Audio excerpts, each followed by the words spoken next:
And welcome back to Adobe Live. We're live from 99U, the 11th 99U conference here in New York City at the Lincoln Center. And for the next hour, we're going to be together with Tyler Babin.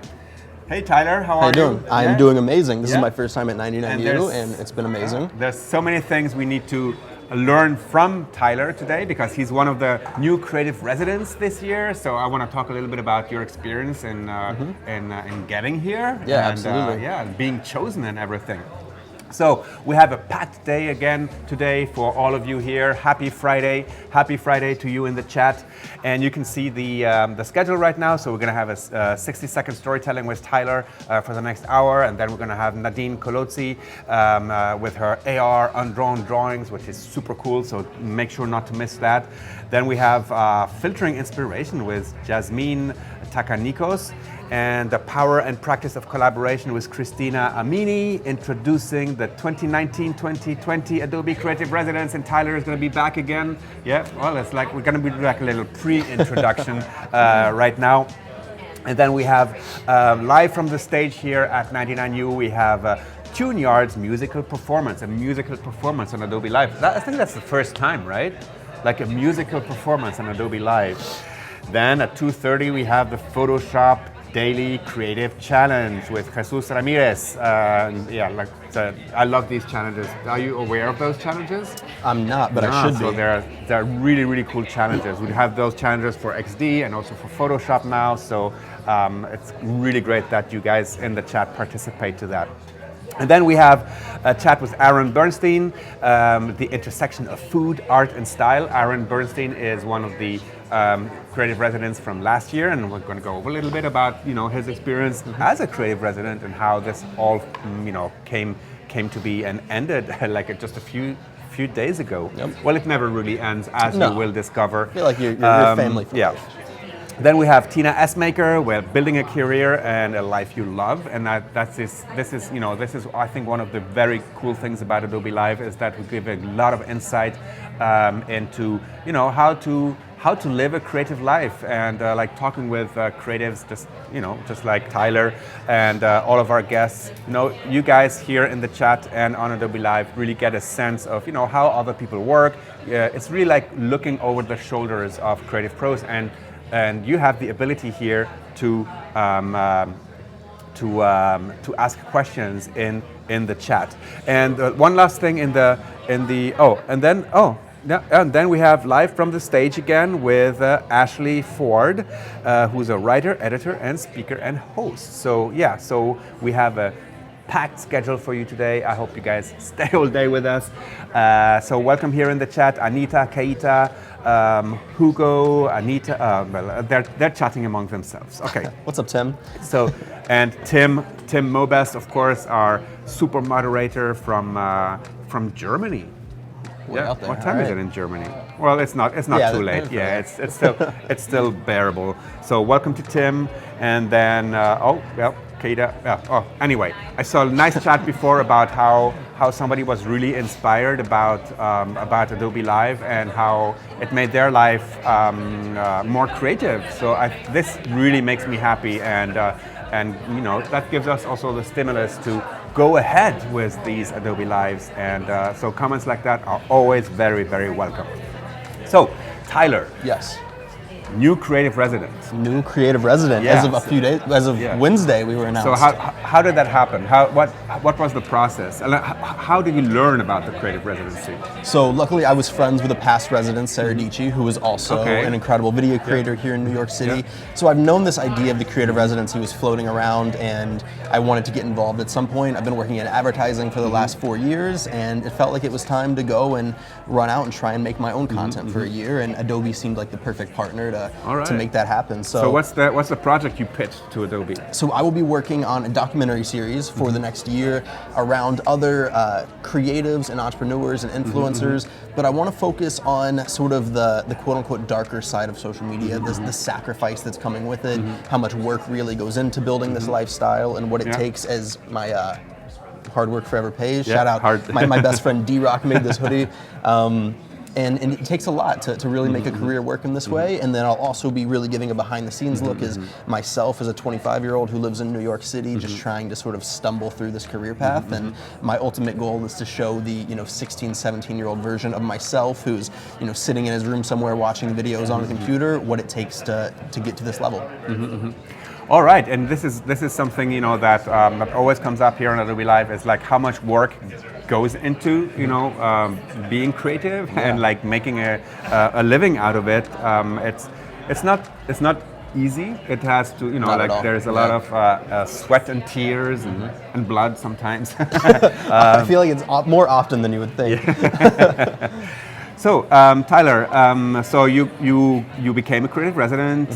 So you have this year-long project that you're going to be working on, and I think in this segment you're going to be showing us a little bit how you approach storytelling and video, and take it away. Absolutely. And I'm going to check the chat here. So everybody says hi. Hey everybody, I'm super stoked to be here. For this talk in particular, we're going to talk about one of my favorite sort of little side projects, which is 1 minute super short form storytelling that primarily lives on Instagram. And there's a few reasons I really love the idea of what you can accomplish in a minute.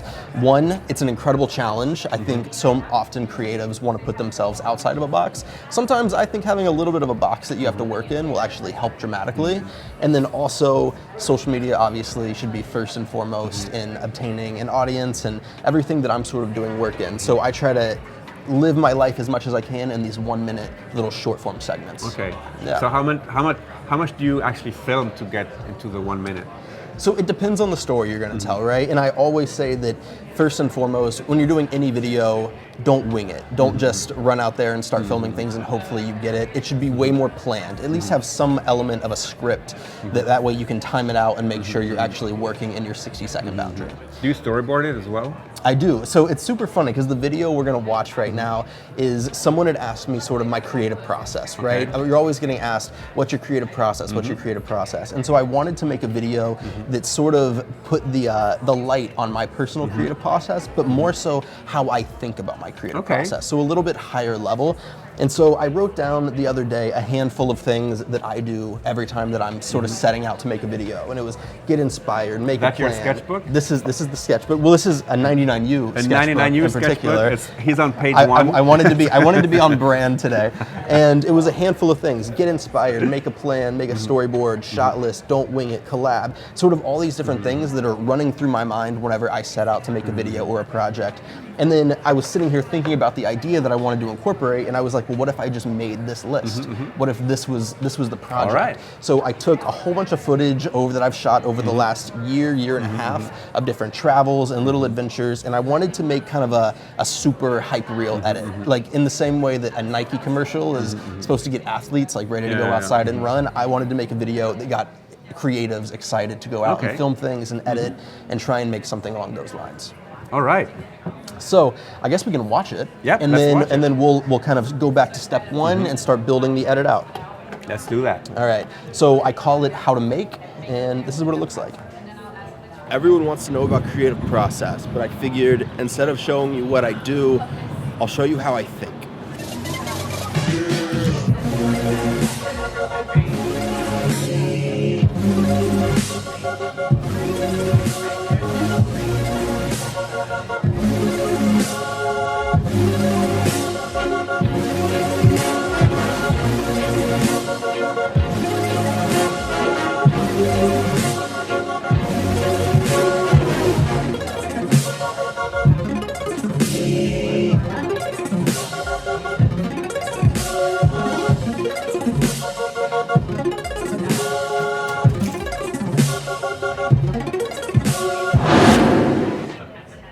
And then we end with the thing I think matters most, always be making more.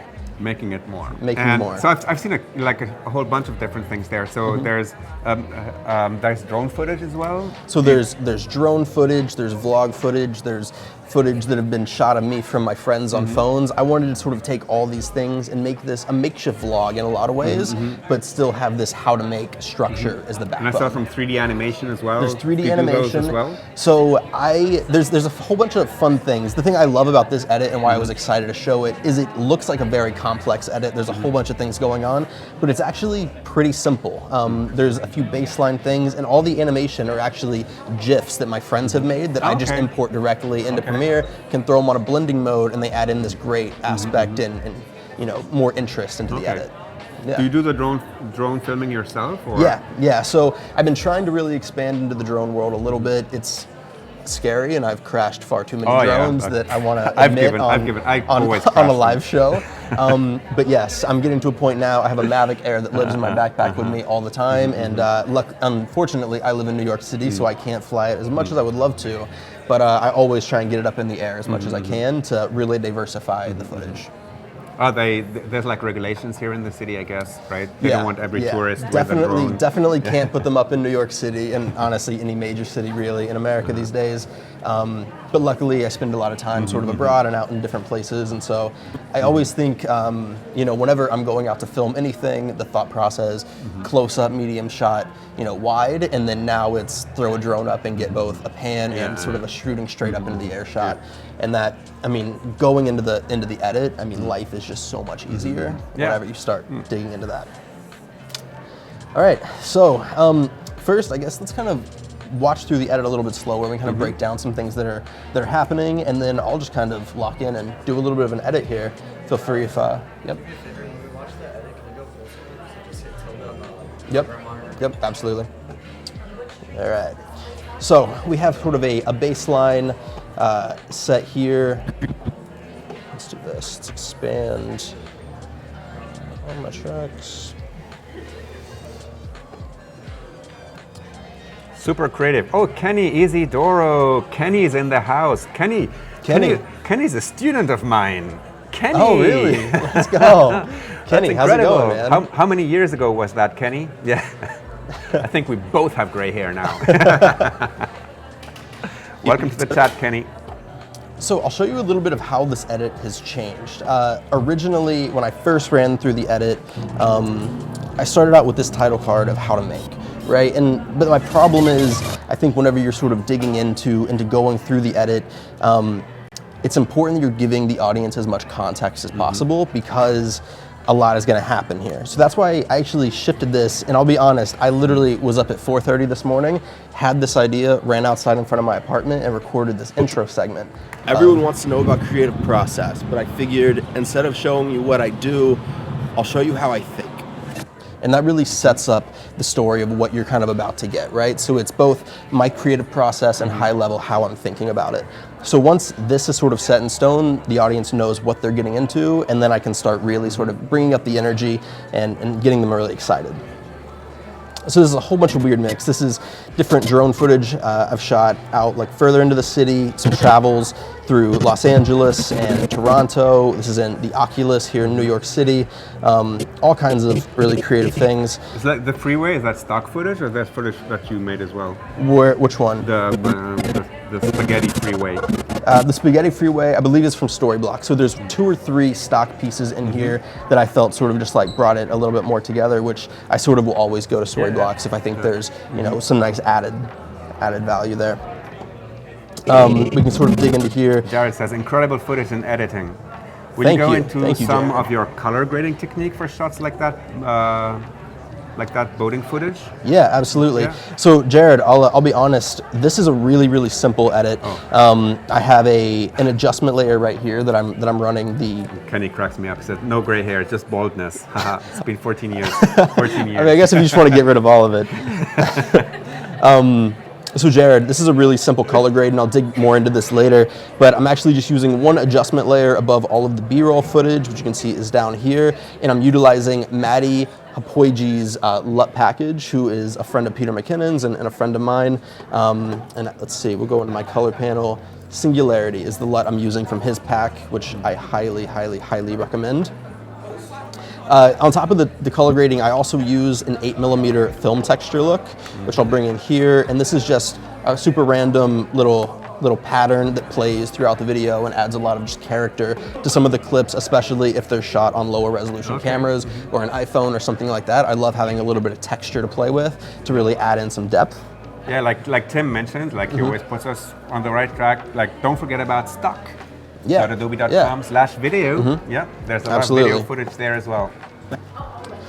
So we go through here, you can see sort of, here you brought up this example of the motion graphics, which is just a 3D GIF. I take it, multiply it, can throw it around the timeline a little bit, and just adds a whole bunch of depth, especially whenever I can't find a particular piece of footage I've shot or stock that fits with this sort of note that I was making of make a storyboard. So just something that adds a little bit more visual energy. And the sort of pacing and all that is structured in the thought process of living on Instagram is that, we have very short attention spans and people are swiping through their feed 100 miles an hour. I want a lot of action happening. So hopefully I gain a little bit of attention in the feed and stop people to sort of start watching the whole thing. So we'll sort of keep running through, doing a lot with multiplying different footage. I'll be honest, the stylistic approach on this was actually Kanye West's Life of Pablo album cover, which has a lot of repeating patterns and repeating textures that are really on trend right now. Let it run through one more time.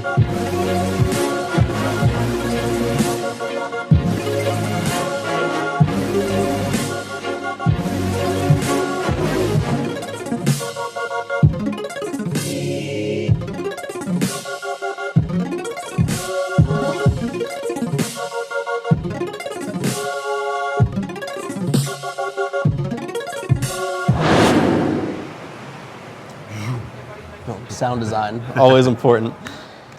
And so this whole edit actually starts right here with one audio track that I found that I liked, and from here, this is where I start building. Now, there's nothing in the world that scares me more than an empty timeline, terrifies me. So the very first thing that I do is figure out the pacing that I want the edit to have, which for me is going through, I add markers, sort of the beats as I listen to the music and start kind of visualizing, and then I really quickly just start dropping in footage. And at this stage, I'm not concerned with finding a flow of the footage or making sure things are synced right. I just want to make sure the pacing feels good. So a lot of times I'll even, just duplicate clips a whole bunch just to find where the cuts need to be at.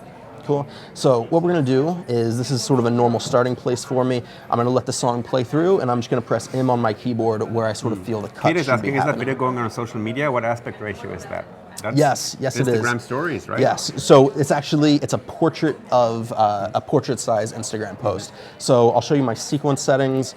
We are at 1080 wide by 1350 high. It's a 4:5 aspect ratio. And the thought process here is, as people are sort of going through social, the more screen real estate you can pick up at one time, the better. So 4:5 is the biggest size that I'm allowed to post on my Instagram. So I always try to be thinking native there. And Danny's asking, where do you get the soundtrack from? The soundtrack is MusicBed. Yeah. All right, so we have everything in here. We'll go back over to this empty timeline, and this has no sound design in it or anything. I'm just gonna let it play through and start marking where I think the overall cut should be happening. I knew there was gonna be an intro here.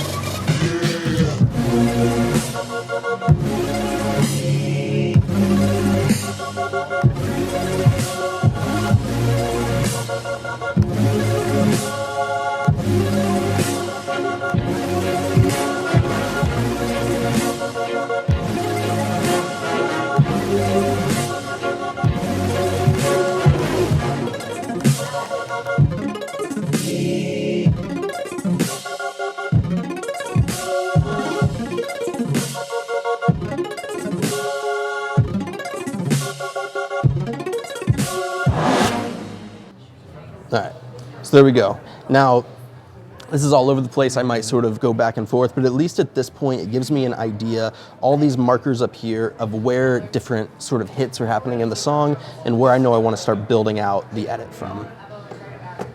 So we'll go back here. We're gonna start digging into the footage I've imported up here. And like I said, this is a bunch of random projects sort of all over the place. There's some drone footage in here, some experiences in India, sort of back and forth. But I do know that the first thing I wanna start with is the intro clip. So let's see, let's actually jump back over here. Really quickly, not sure why we lost my shortcut. October 7. So this was the clip I shot this morning of this vlog intro. So we'll bring this in. Do you have your gear with you? What do you use to film? So I have two cameras primarily. There's the Canon 1DX Mark II and then the Canon EOS R, the new mirrorless full frame. So most of the footage shot in here is all on those two cameras, and then as well the Mavic Air. This intro clip in particular this morning was shot on the EOS R, which the question I get around the clock is, if you're gonna get a camera, what's it gonna be? I always say, first off, don't let the camera get in your way, just get something and start creating with it. But I have been absolutely blown away with the EOS R. It is 100% my favorite new camera. I leave a 16 to 35 f4 IS on the front of it for vlogging, and it has yet to let me down. So, and you'll notice this is kind of weird at the moment. I knew that I was going to be posting this as an Instagram vertical, and so instead of shooting 4K, because the EOS R does give me a crop in that I didn't want to deal with, I want something wide, I actually shot it holding the camera vertical. So Everyone wants to know about creative process, but I figured instead of showing you what I do, I'll show you how I think. So I know this is our intro piece right here that we'll pull in. And I'm all leading up to this drop that I know happens, is that's gonna be sort of the real starting point of the edit. So we'll slide everything forward here. And again, we're not gonna worry about anything too intense at the moment. No sound design, no anything. We just want to figure out the pacing and how the edit feels. So I'm gonna start dropping in some clips, and I'm just gonna start sort of digging in and finding something that looks good. And feel free if there's any questions. This is the slightly boring part of editing, I must say, is just finding these first initial cuts. Do you use Prelude at all?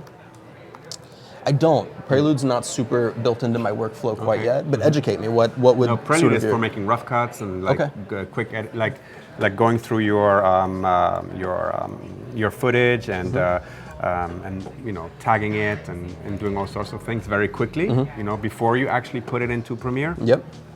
And then I assume like dynamic link works really well with that, so I can move straight from there into Premiere. All right. It's actually super useful just to go through the footage and, you know, like make rough cuts very quickly and get rid of all the stuff you don't need. Yeah. So I'm going through and I'm just cutting all of these clips to match up to these markers that I set earlier. Let's see.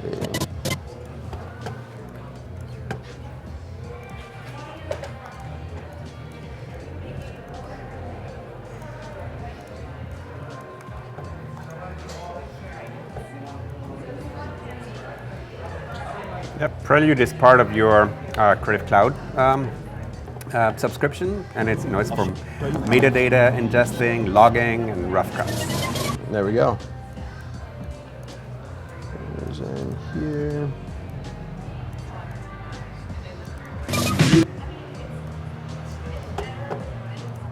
And so like I was saying, like right now, just figuring out the pacing, I have these 3 clips in. I might just take all of these clips, drag them back over, and keep figuring out the overall pacing of the edit. And this is just to make sure that the song's gonna work the way I want it to. So even at this point, see what I mean? So ultimately, we're gonna end up going through all of this, finding all this pacing. I'll like save us the process of going through here. We have a skeleton edit over here, which sort of has already gotten to the point. So this edit has no B-roll, there's no text on it yet. This still has our old intro set to a wide frame. We're just figuring out pacing at this point. So let this run through. And this is sort of the more starting point of the edit.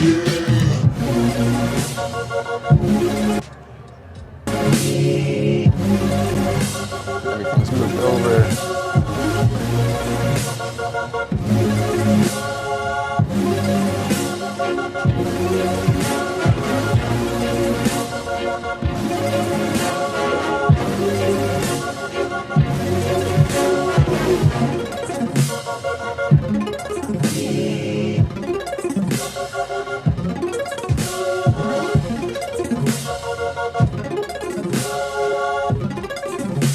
Taylor is asking you, what resources or videos did you use to learn how to edit? Or was it all just on your own? Taylor, so I would say a lot of it was just on my own. I think a lot of these programs, the best way to really get familiar is to just import some clips and start playing with them as much as you can, because just natively figuring out will be great. But that being said, a lot of YouTube videos, a lot of sort of just late nights hunkered in. You know, Adobe obviously has some really incredible resources for learning the technical aspects, so I've used all of those. But the thing I will always forever push is get into the program and start playing around. Don't overthink it too much. Just start messing around.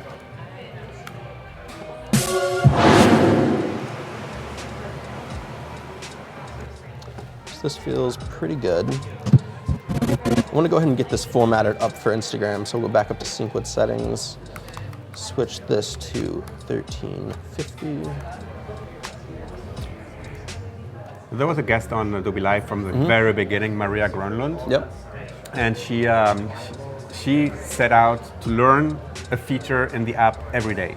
So basically, that's a great challenge. Yeah, that's a great challenge. So that's how she became super knowledgeable in Adobe Illustrator, for example, like figuring out, and then like she does incredible illustrations with that because she knows all of the features. And it's not that you're gonna use all of the features, of course not, and it's not like you're never gonna use all of the apps in the Creative Cloud, but it's good to know they're there. It's good to know that, you know, that there's all of these features and things that you can use in case you need them. So let's see. So I'm going through here. We went ahead and reformatted over to an Instagram size. We'll start kind of scaling around and playing to make sure things are fitting right. And then I want to start bringing in some moments where I think text will fit really well.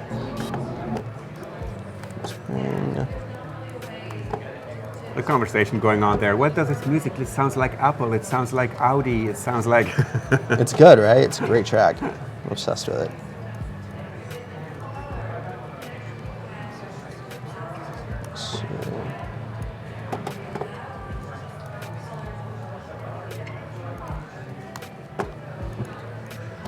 I'll show you how I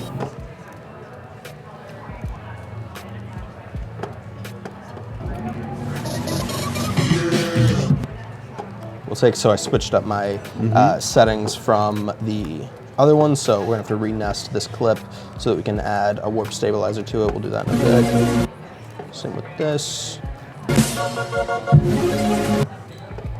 Take these out. And I think this was the first clip that I really wanted to start introducing some text. Let's see.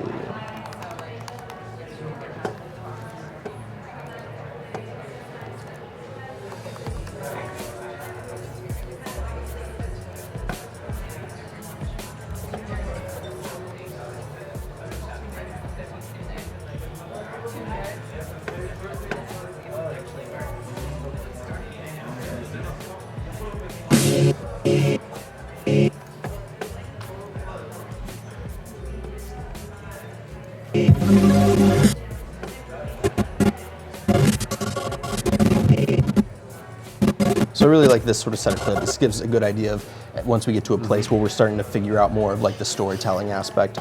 And so just finding clips that are all sort of put in one place. So these 4 clips were all sort of shot on different days throughout the city. Luckily, I'm wearing the same jacket, so it looks like the same thing.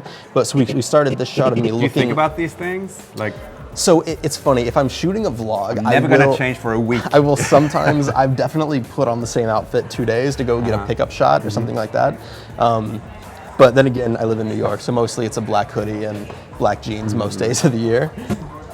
But this is a good transition. So we go from, there's this shot of me looking at my phone, I look up from my phone, and then it gives you the other angle of being at my phone, which a friend of mine shot as we were in an Uber one day.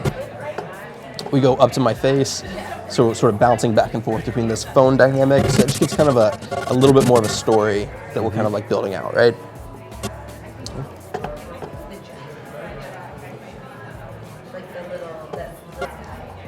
Let's see where this falls. This is cool. So I didn't know this until super recently, but you can directly import GIFs or GIFs depending on where you are. And then they will play through as a video file, which has become one of my favorite little hacks. It's a good tip. Try it out. So we threw these both on screen, and this just makes a really interesting sort of transition point. Let's add in make. Yeah, that's fine. Or you can send to me directly. They don't have like an online. So actually, what did I have this one as? Always looking back on the notes. Shot list. Yeah, I just want to make sure I'm always remembering what part of the point I want to add here, and then always thinking about a piece of footage that's going to go really well with this sort of matching these clips up. Paco is asking, where do you usually get your assets from, Tyler? And is it time? Paco forgot about it, but it's time for chat and win. So you guys know what to do. You have to be in the chat to be able to win. Today we're giving Am I eligible? Can I win also? No, you're not in the chat. You're just on camera. So basically today we're giving away a Tattly, a Tattly free tattoo. Free tattoos by real artists. These are, I have a Tattly tattoo right now. Oh, you have one? Yeah, it's amazing. It's a Pantone. It's a Pantone. It's like it's on like its last day. Yeah. Okay. So chat and win. To be able to win, you have to be in the chat here on behance.net/live/Adobe Live, and go. Yep.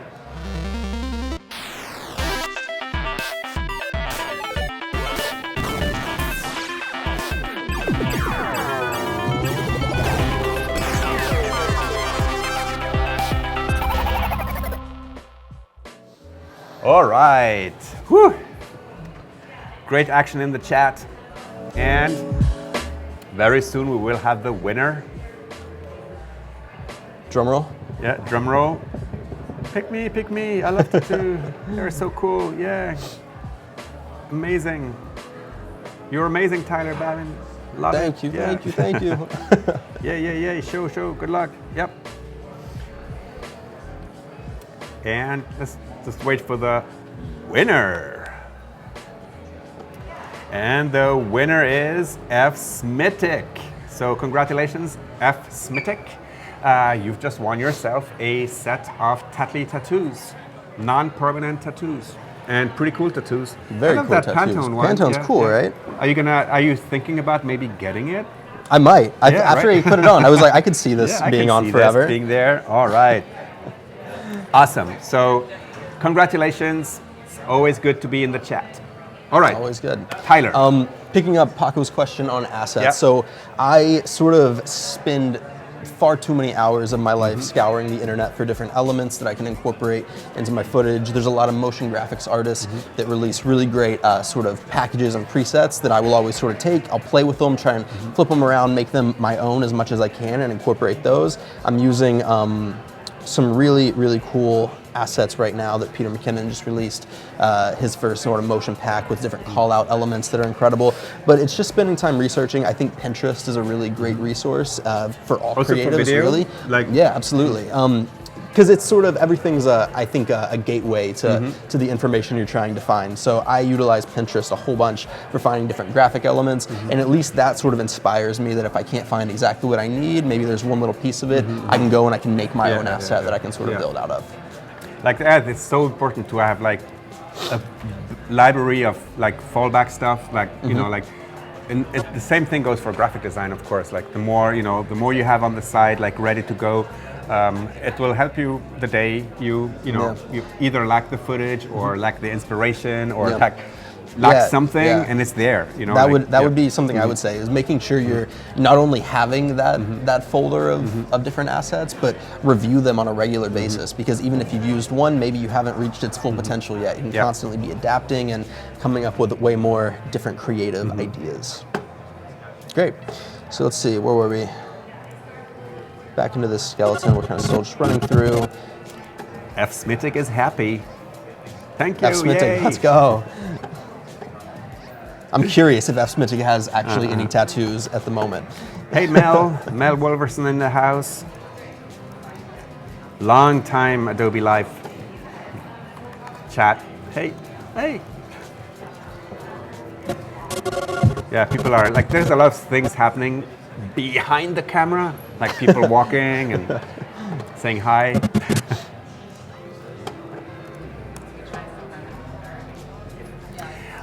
Angelique is asking, what tips do you have for beginners who want to become good in editing? What skills are good to have for this?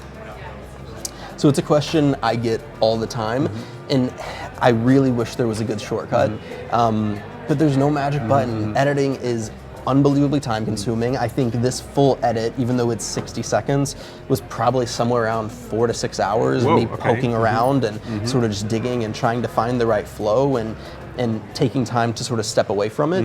My biggest sort of point though would be when you're starting out, watch creatives you really like, watch movies that inspire you, and do your best to sort of take that inspiration and emulate on them and sort of recreate those edits and that feeling and emotion that comes from the edit that you like. And and begin with something that that you enjoy most, like maybe it's color, maybe maybe it's a color theme that you want to do in video, or maybe it's the music. I loved watching Tyler go to the rhythm of the music and going dun, dun, dun, doing his markers. Maybe it's music, maybe it's movement, whatever. So, and the important thing is when you start with an application or a project, you really need to have, you have to have a goal, okay? So like just playing around will get you nowhere. I would always start with, okay, I'm going to make this, all right, and whatever it takes, I'm just gonna get there, and I mean that's the first thing is make a plan, make something. It is the one of the biggest mistakes I made early on in my career was I would take the camera out on a project and I would say I have an idea of what I want to do, but I don't really know. I'll go figure it out. You go shoot all day long and then come back to do the edit and realize you don't have any of the assets you actually need, and then you've just sort of wasted a day. So I really encourage people to step away from technology, step away from the laptop and Instagram and all of those things, sort of sit with your thoughts, listen to some music, and just sort of see where your mind goes and use that to really start getting a foundation and an idea of the story you're trying to tell. Yeah. Let's see. And don't forget like you do that a lot. Absolutely. Let's get going. This is again just kind of breaking into really cool effects and things to sort of gain attention on social platforms. This is an effect that was really popularized by MTV sort of back in the day. And here, this might not be the best. What's back in the day for you? Back in the day, I don't, that's a fair point. That's a fair point. So there's this clip here of the rapper Logic, who I shot at Madison Square Garden a few months ago. And just to add, I really sort of liked this clip and I wanted to let it run through. But again, as we're figuring out pacing, technically I should have 4 cuts that happen, as you can see the markers down here. And so what I've been doing a lot lately is just duplicating the clip, which is a really easy way to do that. If you have it selected, hold down Alt and just drag up. And then you can shorten that clip down. And then I'll take it and scale it just a little bit. So this way I can take a shot that I really like. I love the energy of this clip. It's really sort of fits the vibe of the music and the song, but it just wasn't long enough. So I took it, scaled this down, and then do this a few times on all the different hits. Just like MTV back in the day. Just back in the day, just like that. And this adds a really, really great effect. Play through.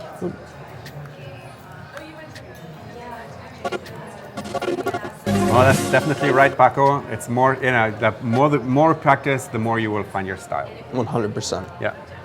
Paco's being very active in the chat right here next to me, so he could actually come up here. So if you're sort of digging through, and again, sort of as much as you can change the framing, right? Whenever we're thinking about social and how to make things engaging, I always think of it as thumb stopper content. If someone's going through, what's going to be constantly changing? So I go from this effect where I've multiplied a whole bunch to actually scaling down the one clip into its own thing using an inverted black layer or a color matte, just to add a little bit of a border. And this is, as you're going through a feed, there's so much sort of energy that's happening. it's going to make people stop and want to really dig into this. Again, there's so many sort of cuts and elements that I've added in here with a 1 minute thought process that I want it to be so much almost chaos happening in the edit that you have to watch it 2, 3, maybe 4 times to feel like you fully like experienced everything I'm trying to kind of get across. Still thinking these very, very short clips of text, so you can pick up on it, but it's not quite there yet.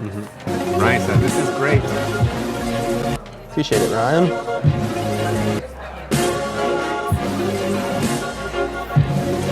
Yeah, Brian likes the technique. Yeah, it's these little things that make the difference, right? Like, yeah, I think this thing of just duplicating layers, making them smaller, like, I think that's, there's a gazillion other things that you could do as well, but this is 100%. Like, There's so much. You can. So I'm kind of hearing this part of the song. There's sort of a da da da da that I really like, and this is a kind of a slow-mo clip. So maybe we'll kind of build this out a little bit and create a little bit more energy that happens, and we'll try something else with making kind of breaking the traditional frames. So I think there's kind of a moment that happens right here, here, and here. Again, I'll always just cut the frame so that I know where the pacing still lies. And let's see if we can find another kind of interesting clip. Let's see. There's this moment, this really shallow depth of field. Grab something here.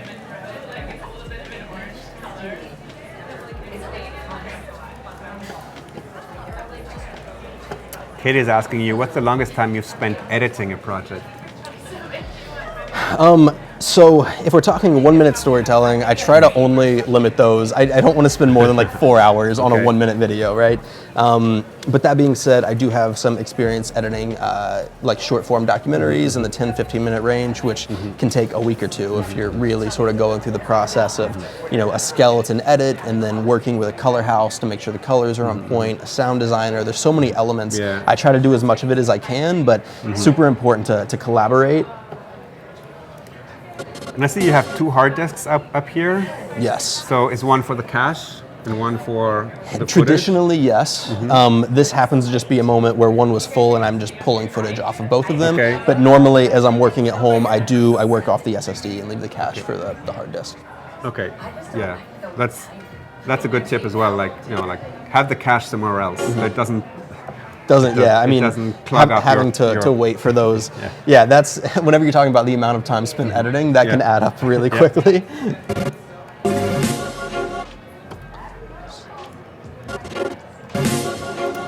And then suddenly you think, oh, purge cache. Oh, and suddenly you have another 150 gigs free on your machine. I know, it was funny when I guess that's a big tip if you're getting into like entering into people Premiere always into forget the about the workflow. cache. Forgetting about that, and I mean you'll be like, I have no idea how my hard drive's all of a sudden It's full. What? And then you start deleting all the pictures from a year ago. And it's not moving at all. Pulling this clip that I shot last summer in Spain. Let's do a little bit shorter.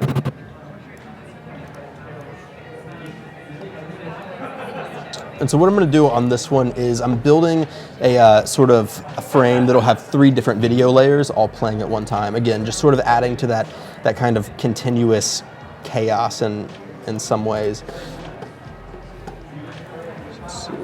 That's like back in my day with Hawaii 5.0. Yeah, exactly.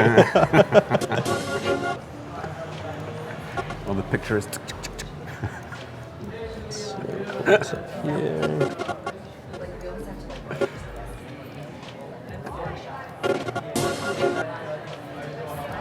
There's a moment that kind of happens right here. Ty says, thumb stopper. I like that. It's the purple elephant of the day. Yeah. What's a purple elephant? I guess it's a good thing. I love that. Maybe it's the one thing you never see but suddenly see, Love that. Let's get this down. Kate is asking you, how far would you go to obtain an asset for your video? Guerrilla filmmaking. I mean, I'll go pretty rogue, especially, the great thing is in New York, no one really cares sort of what you're doing, so you can be pretty rogue with street photography and things like that. But I've stopped people in the street and asked them to like sort of, well, first you introduce yourself and explain I'm a filmmaker and this is what I do, and I'll kind of show them a sample of my work. But I've definitely stopped people in the street and asked them to sort of pose for me or walk a certain way. I'll kind of do it. If I have my mind set on one particular image, I'll figure out a way to make it happen.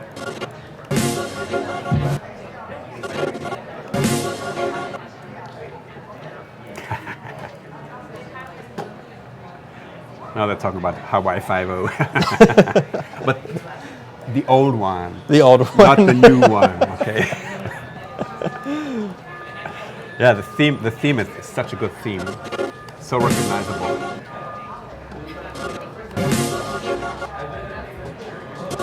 So now we took this sort of like da-da-da that I really liked and added a whole bunch of other clips. So the way it was, we had the slow motion shot of me running up the stairs, and now we've added something that's a little bit more dynamic. We let this play through. Gordon is saying, I am just learning Premiere and have maxed the terabyte drive. Had no idea I should purge my cache. Thank you. Yeah, well, Gordon, that's going to be life changing. Yeah, it's gonna change your life. That little menu. Can you just show the menu? Like, where is it? Yeah, absolutely. So if we have no idea, if we're completely speaking gibberish to you, you go up here, go preferences, and let's see, where are we? You can also go into file or edit or just purge the cache, right? Yeah, absolutely. Yeah. And then you can delete unused media cache files right in there, and then you will see that terabyte all of a sudden free up, probably close to a terabyte. Hey, what's up, Brandon? Nice to see you in here. I'm glad you joined.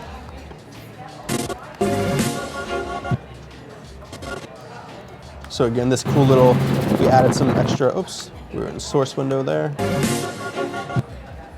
So it's really quick, it's super kind of detailed thing. Like I feel like most people will never kind of pick this up. It's just one element, but it adds to this sort of chaotic feel throughout it and will make people sort of want to step out and go again.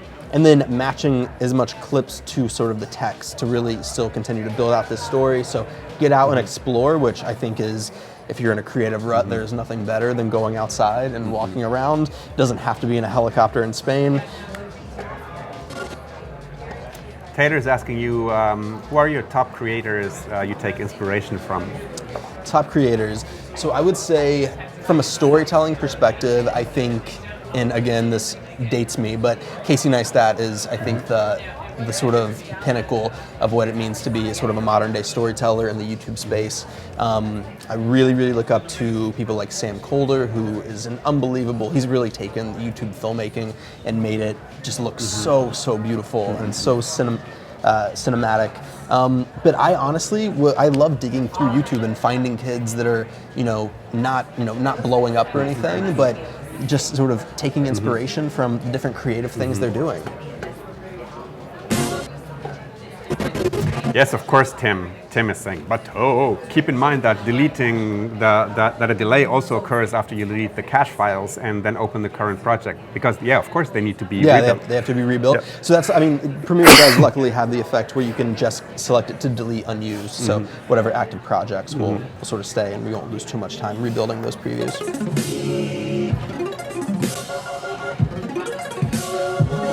If there's any questions like on like an actual particular effect in this video, I'd love to kind of break those down, as I'm sort of still just, we're wrapping up into these last kind of few minutes.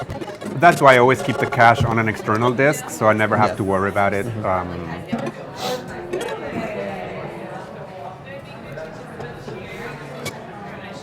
Basically, the cache is just a pre-render of your footage and the effects that you apply on your footage, so that you can actually preview it. That's another sort of interesting thing. Luckily, Premiere is non-destructive, so nothing, whenever you import all of this footage into Premiere, nothing's actually changing on that footage. Premiere is generating all of its own sample files.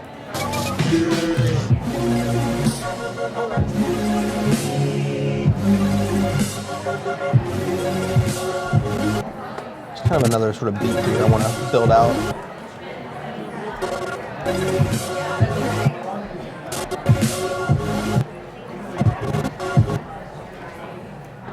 Add another clip here.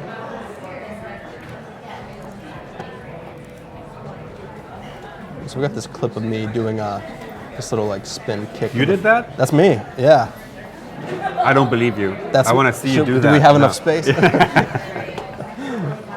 Let's see. We're going to pull this in.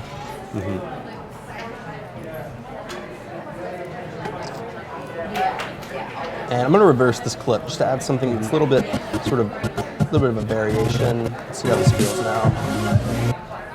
It's short, but it still adds in a little bit more depth, kind of making people to go back and look. So yeah, so you're out there. If you want to be a filmmaker, you have to be an acrobat as well. So Yeah, it's a requirement. It's a requirement. Right after editing skills, you have to learn how to do a backflip.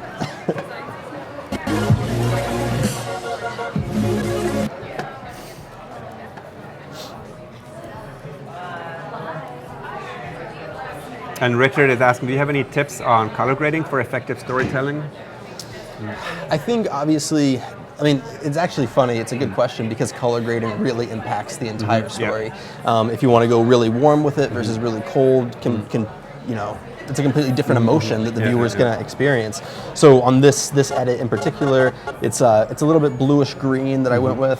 We'll kind of Can you bring up. turn off the color? Yeah, Second, absolutely. just just so Absolutely. that we see the raw footage. So I'll give you a little breakdown. So I do all my grading on a adjustment layer that normally starts out at 100.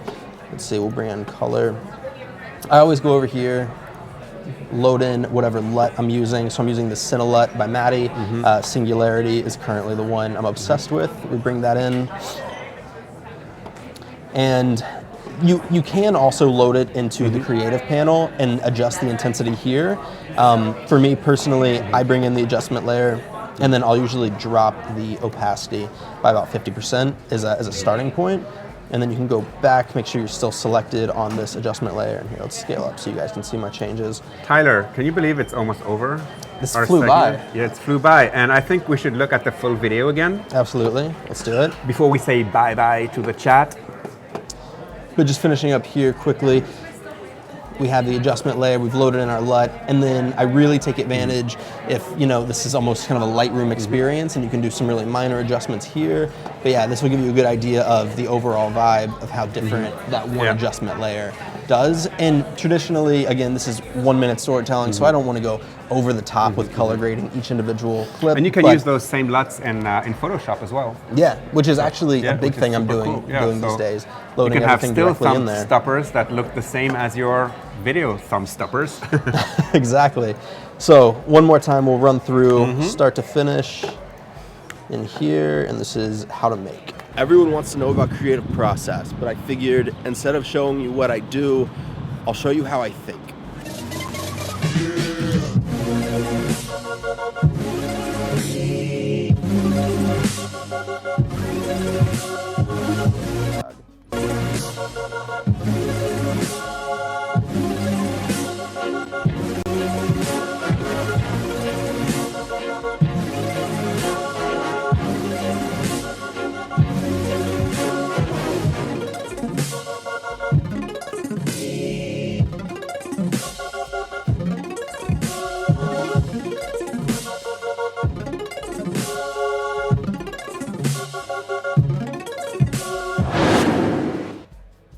All right. Well done, Tyler. And this is going to be on your Instagram? Yeah, absolutely. So it was just all posted follow before we Tyler, got our on. new Adobe Creative Resident for Yeah. 2019-2020. 2019-2020, and we'll be back later at 1 o'clock. We're introducing all of the them. new And residents. in 5 minutes, Nadine Colozzi is going to be here together with Jasmine. And Nadine is one of our creative residents from 2017-2018. No, 2018-2019. All right, so stick around. We'll be right back. Tyler, congratulations on the creative residency. Thank you so much. And yeah, see you soon. See you soon. Bye. Bye, guys.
you.